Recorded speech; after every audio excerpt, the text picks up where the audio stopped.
Pozdrav svima, ljudi, Herc Marko ovdje i dobrodošli u još jednu epizodu serijala Šta je to?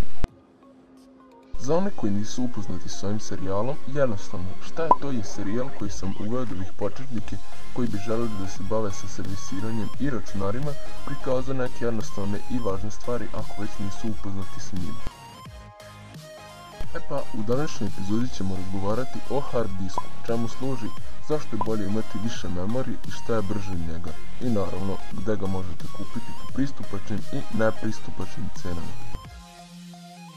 Na hard disku se nalaze sve stavke sistema, pa čak i sam sistem, koji instaliramo putem CD-ROM-a ili putem starog sistema. Kada nemate hard disk, nemate ni sistem, dakle sve ono što vi vidite na vašem ekranu je uz pomoć hard diska.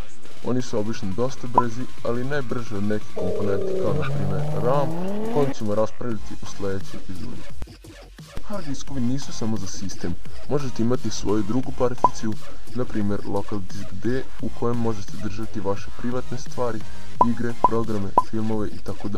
Također vam preporučujem da local disk C, gdje se nalazi sistem, napunite programima, igrama, skidanjima, jer su onda virusi najbliži sistemu.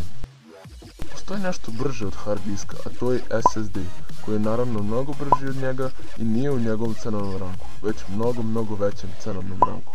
SSD je poznat po velikoj cijeni, poput 120 GB za 6666 dinara na emi.rs sajtu. Link od emija je u opisu ovog videa. Hard disk se sa SATA ili ATA konektorom povezuje u matičnu ploču. Konektor zavisi od verzije hard diska koja se može pročitati na poleđini. Da ne bi lomili jezik, hard disk također možete nazvati HDD, što znači hard disk drive, što jeste skraćenica za sam hard disk. Hard diskovi su ovih godina veoma jeftini i obično se koriste za kancelarijsku uslugu, ali oni hard diskovi od 120 do 500 GB. A sada jedna zanimljivost do kraja. Znate li da hard disk sa najvećim kapacitetom sadrži punih 8 terabajta, što znači 8000 GB.